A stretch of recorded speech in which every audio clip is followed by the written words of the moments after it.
Okay, saints, called out ones, holy ones, born again ones. I'm going to help you with Hebrews, the book of Hebrews. A lot of people are confused about Hebrews. Talk about Hebrews 6, those that have tasted and fallen back, and this, that, and other. Well, I'm going to give you the solution to Hebrews right now. Now, if you want the truth, you're going to listen.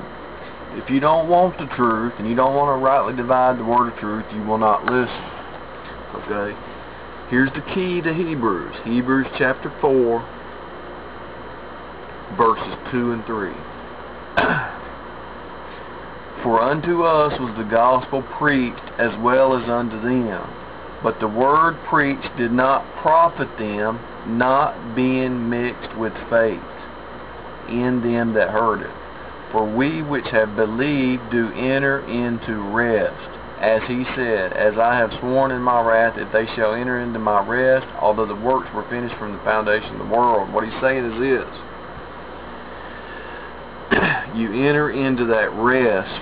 Hebrews 1 through 3 talks about people who do not enter into the rest, just like Moses didn't enter into the promised land because they had lack of faith, unbelief. But those that entered in, entered in. The way you enter in is by faith. The whole book of Hebrews is talking to two types of believers. Those who have faith and those who heard the gospel but not mixed with faith.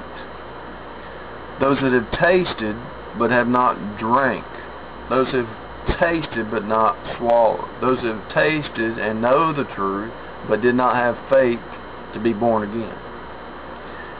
Now, I'm going to go through the book of Hebrews, but I wanted to, this message is so important about rightly dividing the word of truth, that to enter into his rest is faith in the finished work of Jesus.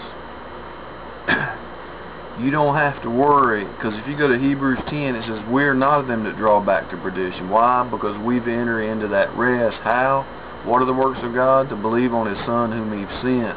So the book of Hebrews is written to two kind of people. Those who've entered into his rest, and those who've tasted but have not entered into the rest. Now, in order to rightly divide it and understand eternal security, once saved, always saved, if you want to use those words, you have to go to Hebrews 4. Let us therefore fear, lest a promise being left us of entering into his rest, any of you should seem to come short of it. Any of you. Just like in the book of Revelations 1, 2, and 3, there's people in your church that are not born again. He's talking to in generalities at times, and then he's talking specifically. For unto us was the gospel preached as well as unto them, but the word preached did not profit them. Talking about Moses, but being mixed with faith in them that heard it. For we which have believed do enter into the rest, as he says, as I've sworn in my wrath, they shall enter into my rest. If they shall enter into my rest, all the works were finished from the foundation of the world. For he spake of a certain place of the seventh day on this wise, and God rested on the seventh day from all his work. The Sabbath is Jesus. The rest is Jesus. Jesus is your Sabbath. Jesus is your rest. Jesus is your sanctification. Jesus is your glorification. Jesus is your justification. Jesus is all in all. And if you want to enter into the rest and you want to keep the Sabbath, have faith in the finished work of Jesus. Have faith in the Son, not faith in your ability to keep yourself.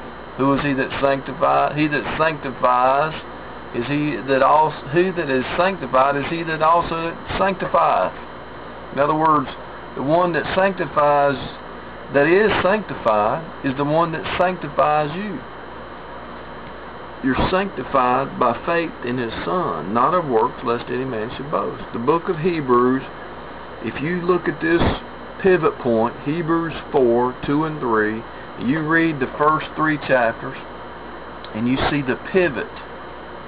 In chapter 3, it's coming on. It's coming to you. It's coming to you. Moses didn't enter that rest because many in the wilderness, they fell short because of lack of unbelief.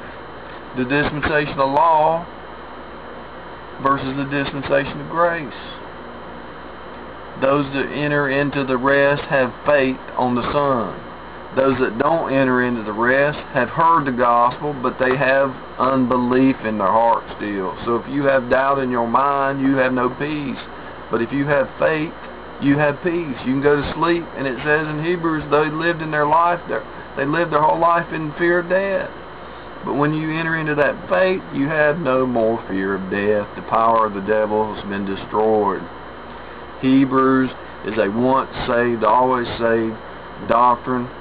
You've got to enter into that rest by faith and faith alone in the finished work of Jesus, or you will not have the peace of eternal security, period. That's what it's about.